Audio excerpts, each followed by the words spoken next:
I've been hearing lots of KD stuff recently on the news, and it's honestly been boring. I mean, literally nothing happened. Patrick Beverley just got traded to the Lakers, but isn't he the one that looked like he won a championship after winning the play-in tournament? Taurean Prince got arrested, Chet Holmgren is out for a year, and the Jazz are motivated to trade Donovan Mitchell before the trade deadline. What do all of these have in common? They don't affect the bottom line, championships. And with that being said, here are 5 scary truths nobody is noticing about the Golden State Warriors. First off here, if there's anything that can bring the most out of a player, it's money. And while we're on this topic, it just so happens that Andrew Wiggins is going to be on the last year of his 5-year, $147 million contract. Now, if you want to know exactly how much Wiggins is motivated by finances, just remember that at the beginning of last season, he specifically said that he wants to create generational wealth for his family. And he also did that whole bag episode with Jordan Poole when the season finally ended. Wiggins definitely wants to get paid. Then, on top of the finances, Air Canada finally realized his true potential in the Western Conference Finals and the Finals of 2022. I mean, Mark Cuban recently went on to say of the 2014 #1 overall pick, "I think he was the one who beat us. And I told him that after the series, you know? We knew what to expect from Clay, from Steph, and from Draymond. We didn't know what to expect or how Wiggs would step up, and he did." Sheesh, guys. The monster dunk on Luka is something that I'll never forget, and the defense he played on Tatum was nothing short of amazing. Wiggins was playing at a borderline all-NBA level, and this season, he's going to be more motivated than ever to play his best basketball. And that's gotta be scary for the league. Then, to add a bit more oil to this fire, he's even playing with a chip on his shoulder for being snubbed off the all-defensive teams. I ain't got not one vote this year. I took it personal in the playoffs. This is my chance to really showcase what I can do, put my name on the radar. He later added, "One thing I'm really going to strive for this upcoming season is being on the NBA's all-defensive team. That's a big goal of mine, and hopefully I open some eyes in the playoffs." Anyway, another fact that nobody is realizing is that, in addition to Andrew Wiggins, Jordan Poole is also going to be more motivated than ever because, just like Wiggins, the Poole party is playing for a bag.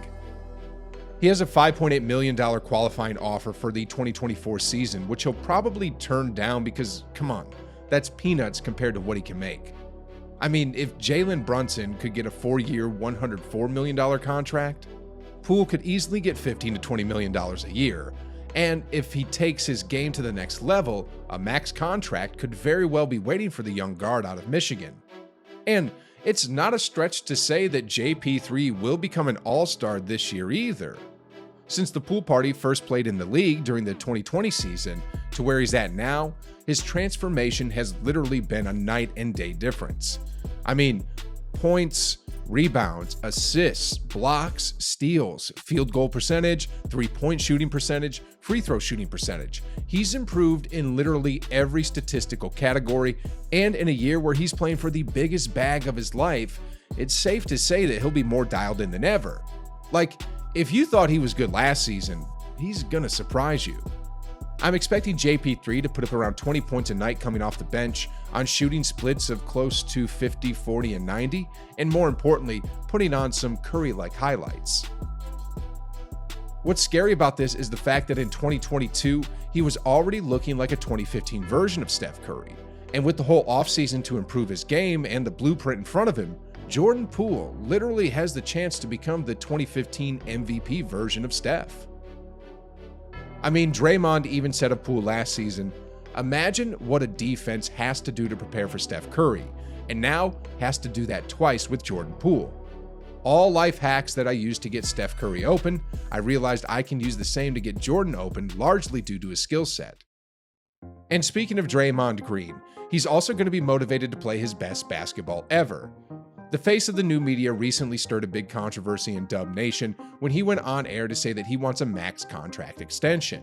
Well, based on the Warriors' current situation, it's highly probable that Draymond won't get that max. But how close he gets to the max will all hinge on how he performs in 2023. Can he play at an all-defensive level?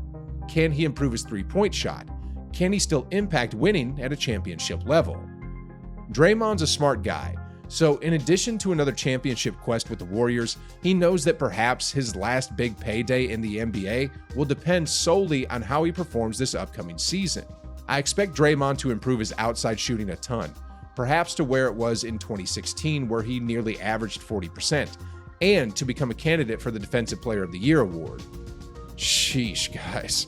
I just realized if Draymond can do this, the Warriors are going to be in great position to win the championship in 2023. But this will also complicate the 2023 offseason when the front office has to decide who to pay and who to let go.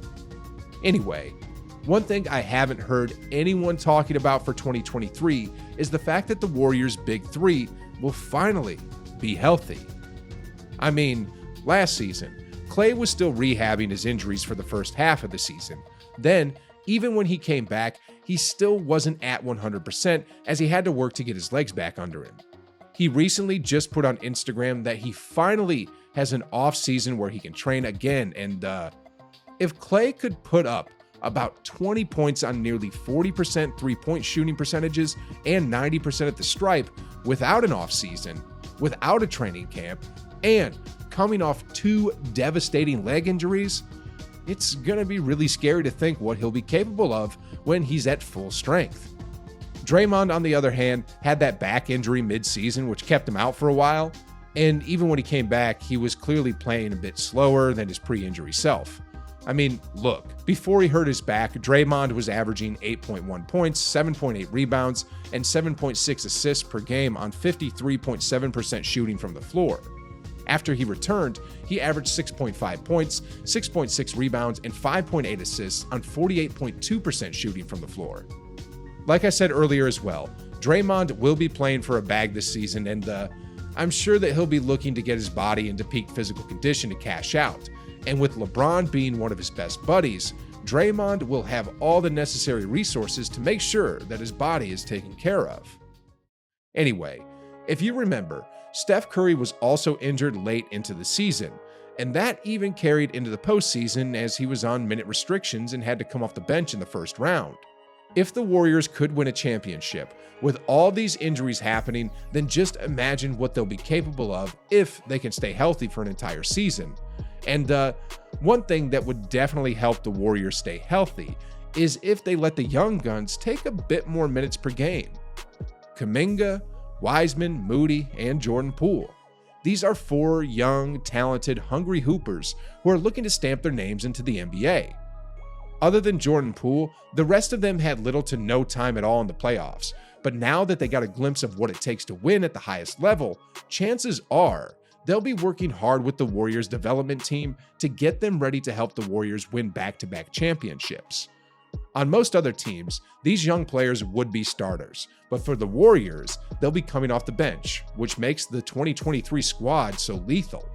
If everything goes like how I expect things to go, I have a strong feeling that the Warriors are going to burst out of the gates just like how they did to open the 2016 season, and we're going to see some fireworks from the get-go.